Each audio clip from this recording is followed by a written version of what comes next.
میں نے جو آیت کریمہ پڑھی ہے، اللہ تبارک و تعالیٰ نے ارشاد فرمایا لقد کان لکم فی رسول اللہ اسوۃ حسنہ۔ میرے آقا سرور دو عالم صلی اللہ تعالیٰ علیہ وآلہ وسلم کی زندگی کو نمونہ حیات بنایا گیا ہے، یعنی ہمیں زندگی کیسے گزارنا ہے اس کا طریقہ ہمیں حضور سے سیکھنا ہے۔ حضور نے اپنی زندگی میں جو کیا یا جس چیز کا حکم دیا اس چیز پر ہمیں عمل پیرا ہونا ہے۔ اگر ہم یہ کر لیں اور سنت کی پابندی کر لیں، سنت کو اپنی زندگی میں اتار لیں، تو اس کا فائدہ جانتے ہیں کیا ہوتا ہے؟ ایک سنت پر اگر کوئی عمل کرے، ایک سنت پر، تو بعض اوقات لوگ ایک بھلائی یا ایک نیکی یا ایک سنت کو یوں ترک کر دیتے، چھوڑ دیتے۔ مثلا کھانا کھانے بیٹھے تو سب کو معلوم ہے کہ ٹوپی لگا کے کھانا چاہیے، معلوم ہے نا، لیکن جلدی بازی میں چھوڑ دیا۔ جو نوجوان ہیں، بزرگ ہیں، ان سب سے میں کہتا ہوں کہ کسی سنت کو ہلکا مت جانیے، کسی بھی سنت کو ہلکا مت جانیے۔ وہ ایک سنت کتنا کام آئے گی یہ میں بتا نہیں سکتا، ایک نیکی کتنی کام آ جائے گی وہ بتا نہیں سکتا۔ پچھلے بار شاید میں نے بتایا تھا نا کہ ایک نیکی گھٹ جائے گی تو پھر کیا ہوگا۔ تو کسی سنت کو ہلکا مت جانیے۔ ایک سنت پر عمل کرنے کے صدقے میں بعض اوقات ایسا ہوتا ہے کہ اللہ تبارک و تعالیٰ کسی رکے ہوئے کام کو حل کر دیتا ہے۔ ایک بہت بڑے بادشاہ تھے، انہوں نے ایک شہر کا محاصرہ کیا، یعنی پہلے جو جنگ ہوتی تھی، لڑائی ہوتی تھی، تو محاصرہ کیا شہر کا۔ شہر پہلے ایسے نہیں ہوتے تھے، قلعہ نما ہوتے تھے اور دروازہ ہوتا تھا شہر کا۔ دروازہ بند کر دیا تو کوئی شہر میں داخل نہیں ہو سکتا، ایسے ہوتے تھے شہر۔ تو قلعہ بند ہو گیا، اب وہ باہر فوج لے کے کھڑے تھے، زمانہ مطلب کافی عرصہ گزر گیا اور قلعہ فتح نہیں ہو رہا تھا۔ تو ایک دن جو اس فوج کے سپہ سالار تھے ان کو خواب میں بشارت دی گئی یا کسی بزرگ نے بتایا کہ تم سے کوئی سنت ترک ہو رہی ہے، کوئی سنت چھوٹ رہی ہے جس کی وجہ سے اللہ تمہیں کامیابی نہیں عطا فرما۔ دیکھیے نوجوانوں کو نوکری کے لیے نکلتے ہیں صبح، تو صبح نوکری کے لیے نکلے لیکن اپنے رب کا نام لے کر نہ نکلا، کسی چیز میں نکلا، لیکن یہ تک خیال نہیں ہے کہ ہم نکل رہے ہیں تو چلو اپنے رب کا نام لے کر نکلیں، بسم اللہ کر کے نکلیں، یا ماں باپ کے ہاتھوں کا بوسہ دے کر نکلیں، ہے نا۔ ہم یہاں آتے ہیں تو دیکھیے لوگ کتنا چومتے ہیں، ہاتھ سے لے کے پیر تک چومنے لگتے ہیں۔ لیکن اگر واقعی میں تمہیں حضور کی سنتوں پر عمل کرنا ہے تو اپنے ماں باپ کے قدموں کو چوما کرو اور ان کا احترام کیا کرو، ان کی عزت کیا کرو۔ پیروں کا ادب کرنا، علماء کا ادب کرنا بلا شبہ اس میں فضیلت ہے، اللہ ثواب عطا فرماتا ہے، لیکن اپنے ماں باپ کا احترام کیا کرو۔ یہ سنت کی بات ہو رہی ہے، سنتی کے حوالے سے بات کر رہا ہوں۔ ماں باپ کا احترام کیا کرو، ماں کبھی بلائے، باپ کبھی بلائے۔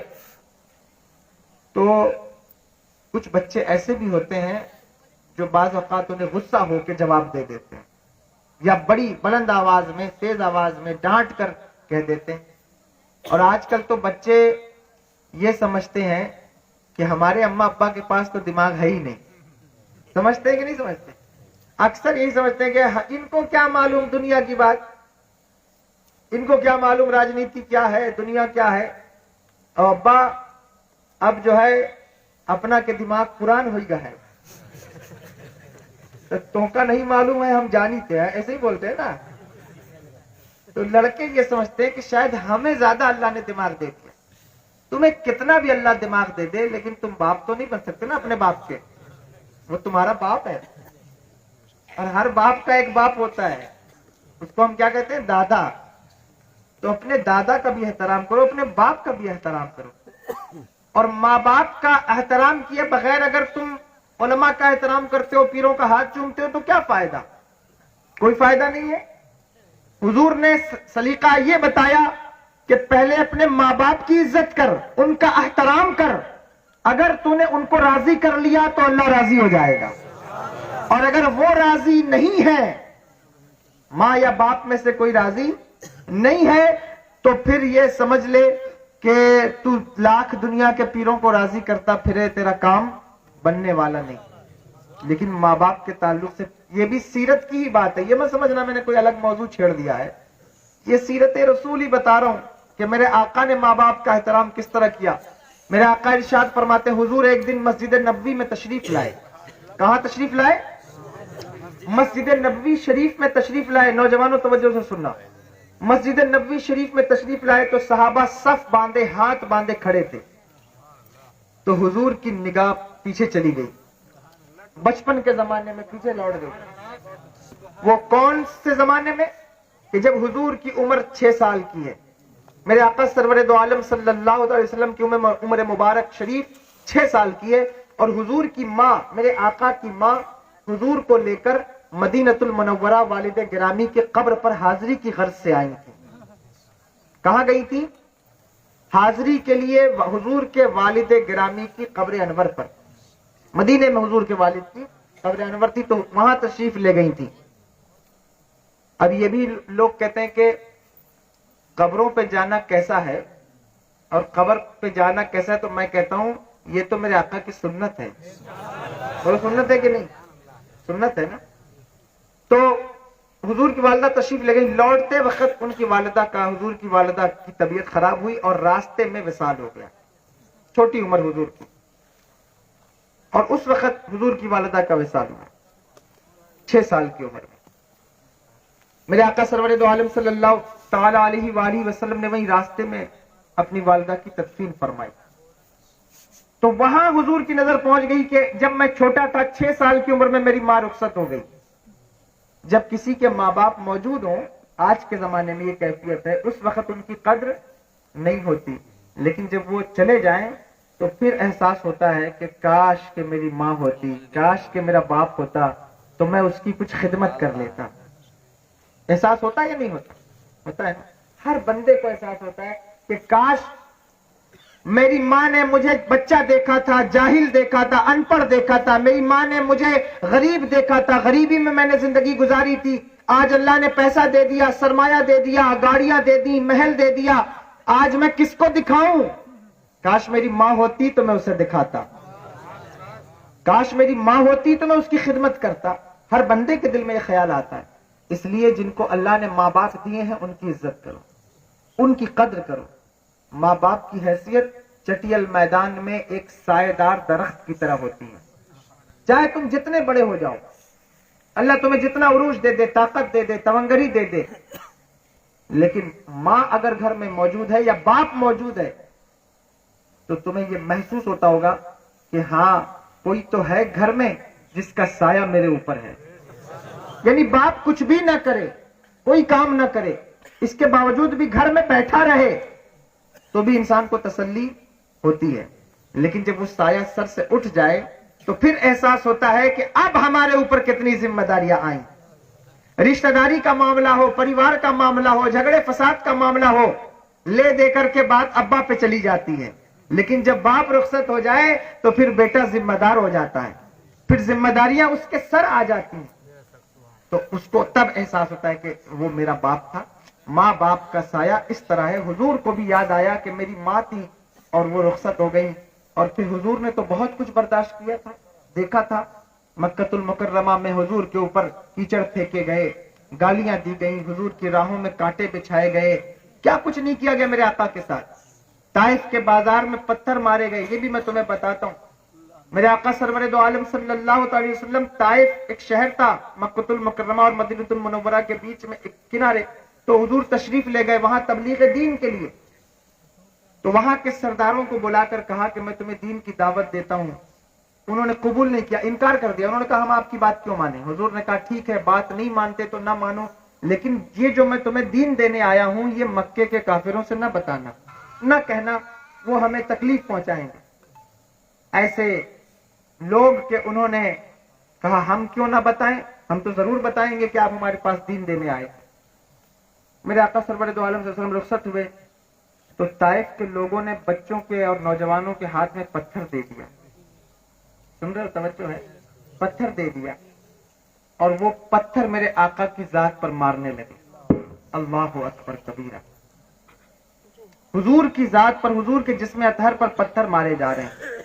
کبھی توجہ کیا کرو اور غور کیا کرو، دین کتنی مشکل سے تمہارے پاس پہنچا. یہ جو دین اتنی آسان، تم اس کو اتنا سمجھتے ہو اور یوں ہی نمازیں قضا کرتے ہو، یوں ہی بے پرواہی سے گھومتے ہو. کبھی سوچا کرو کہ دین کتنی مشکل سے ہمارے پاس پہنچا. وہ نبی جو امام الانبیاء ہے، جو اللہ کا مقدس نبی ہے، خاتم النبیین ہے، جس کا مقام اور منصب یہ ہے کہ وہ مسجد اقصی میں پہنچے تو انبیاء کی صفیں لگ جائیں، جس کا منصب یہ، اللہ نے جس کو وقار یہ دیا ہے، جس کی عزت یہ ہے، جس کا رتبہ یہ ہے کہ میرے آقا سرور دو عالم صلی اللہ تعالی علیہ وآلہ وسلم سدرۃ المنتہا پر پہنچے تو جبریل امین کہے یا رسول اللہ اس سے آگے میں نہیں جا سکتا، جس کی رفتار اس سے آگے اسے لے جائے. وہ نبی، اس کو پتھر مارا جا رہا ہے. اور پتھر بھی کیسے مارتے؟ اس طرح پتھر مارا کہ میرے حضور کے جسم اقدس سے خون بہنے لگا، خون کے فوارے جاری ہو گئے. حضور بیٹھ جاتے تو پکڑ کر اٹھا دیا جاتا، پھر پتھر مارا جاتا. یہ مذہب اسلام کی ابتدائی دور کے حالات میں آپ کو بتا رہا ہوں. توجہ رکھیے اور سوچئے کہ دین کتنی مشکل سے پھیلا ہے. آج ہمارے یہاں ذریعے سے کوئی بات ہو جائے، کوئی مسئلہ ہو جائے تو ہم بگڑ کر چل دیتے ہیں، یار ہم کو مسجد سے مطلب نہیں، مدرسے سے مطلب نہیں، جاؤ آپس میں لڑو، ہمارا کوئی مطلب نہیں. یہ بھی بہت لوگوں کے ہاں یہ مزاج بن گیا ہے. ارے کون پڑے لڑائی میں جھگڑے میں، ارے ہم سے مطلب نہیں، ہم نہیں جانتے، دیکھو اپنا کیا ہے مسجد کیا مدرسہ. یہ کہنے سے اگر حضور نے بھی یہ کہا ہوتا، میرے آقا نے بھی یہ کہا ہوتا تو تم کہاں ہوتے؟ کیسے نہیں؟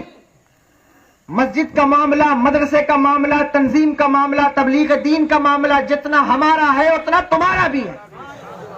تمہارا بھی ہے.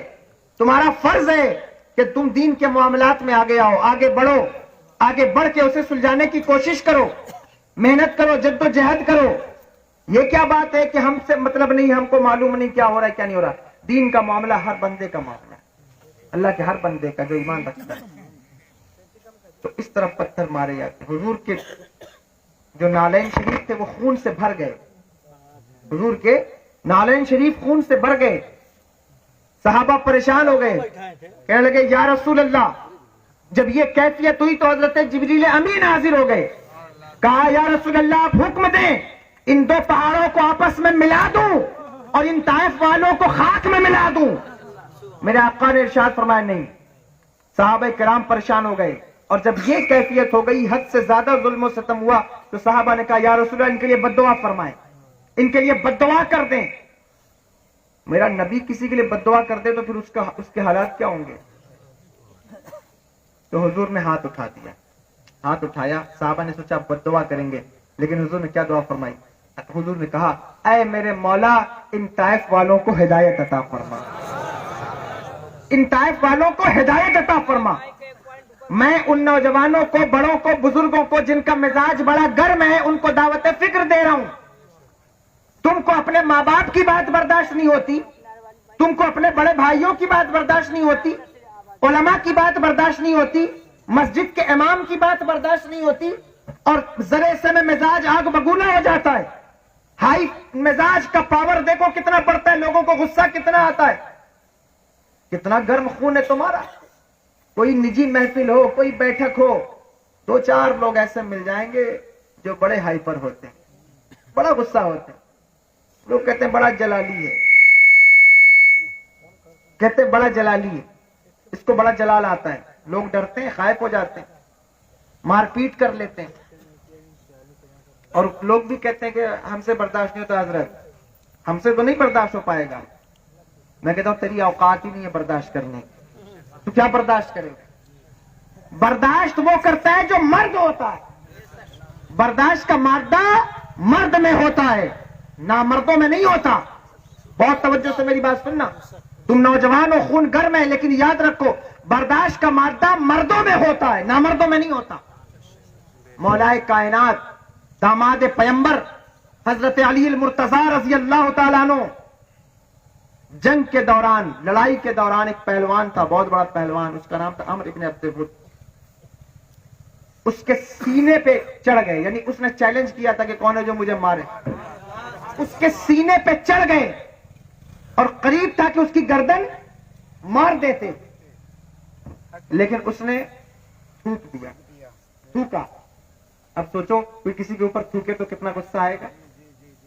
یہاں تو لفظ کسی کو بول دیے جائیں، ایک بات کہہ دی جائے تو اتنا غصہ آتا ہے.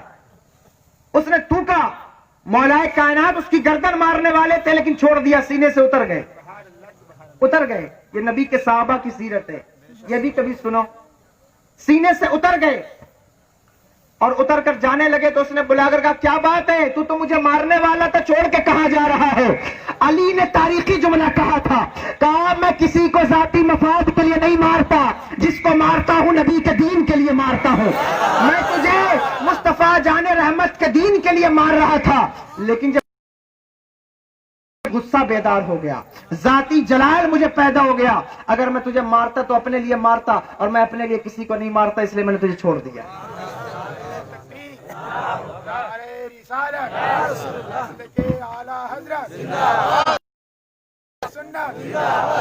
سرکار سید عادل میاں صاحب قبلہ، نعرہ تکبیر. کہا ذاتی مفاد کے لیے نہیں مارتا، ذاتی مفاد کے لیے نہیں مارتا. یہاں تو لوگوں کو دین کے لیے کچھ بھی ہوتا رہے غصہ نہیں آئے گا، دین میں کچھ بھی ہو جائے کوئی غصہ نہیں آتا. کیسا خون ہے تمہارا، کیسا خون ہے. خود کو کوئی گالی دے دے غصہ آ جائے گا، باپ کو کوئی کچھ کہہ دے غصہ آئے گا، رسول پاک کے بارے میں کچھ کہے تو پھر غصہ کیوں نہیں آتا. مسجدوں میں نماز پڑھنے لوگ نہ آئے تو غصہ کیوں نہیں آتا. تمہاری عورتیں اگر جو ہے وہ بے پردہ نکلے تو غصہ کیوں نہیں آتا. شادیوں میں تھرکتے ہو، ناچتے ہو، آرکیسٹرا کراتے ہو تو غصہ کیوں نہیں آتا. ارے اگر غصہ اتنا زیادہ آتا ہے تو جو شریعت کی خلاف ورزی کرے اس پر غصہ کیا کرو. اپنی اس اولاد پر غصہ کرو جو نماز سے دور ہے، اس اولاد پر غصہ کرو جو پردے سے دور ہے، اس اولاد پر غصہ کرو. ان بھائیوں اور بہنوں پر غصہ کرو جو نبی کی بات نہیں مانتے. یہ کیا بات کہ تم نے خدا کی بات کبھی نہ مانی، اس خدا کو بھی تو غصہ آتا ہے، اسے بھی تو جلال آتا ہے. اور تیرے جلال کی حیثیت کیا ہے میرے خدا کے جلال کے آگے؟ اگر میرے رب کو جلال آ جائے تو وہ قوم کو مٹی میں ملا دیتا ہے. تیرے جلال کی اوقات کیا ہے، تیرے غصے کی اوقات کیا ہے؟ کسی نے کچھ کہہ دیا، آگ بگولا ہو گئے، بفر گئے، لڑنے لگے. یہ لڑائیاں نہ کیا کرو. جو مرد ہوتا ہے وہ غصہ نہیں کرتا. قرآن نے کیا کہا، والکاظمین الغیظ، اچھے لوگ غصہ پی جاتے ہیں. والعافین عن الناس، اور لوگوں کو معاف کر دیتے ہیں. واللہ یحب المحسنین، اللہ احسان کرنے والوں سے محبت فرماتے ہیں. یہ بھی سبھی سوچا کرو. سمجھ میں آ رہی بات؟ نہیں سمجھ میں آ رہی؟ اللہ احسان کرنے والوں سے محبت فرماتا ہے. کبھی ان چیزوں پر بھی غصہ کرو، ان پر غصہ نہیں آتا. لوگ کیا کیا نہیں بولتے یار، بولتے رہتے ہیں. بولنے دیا کرو لیکن غصہ نہ کیا کرو. ذاتی مفاد کے لیے غصے نہ کیا کرو. بات کیا کہہ رہا تھا، کہاں سے کہاں بات چلی آئی. حالانکہ بات سیرت کی ہو رہی ہے، سیرت ہی بتا رہا ہوں، لیکن کہہ یہ رہا ہوں کہ ماں باپ پر لوگ غصہ کرنے لگتے. پھر بڑی عجیب کیفیت ہو جاتی. میں تو حیران رہ جاتا ہوں کہ ماں باپ پر کوئی غصہ کر سکتا ہے.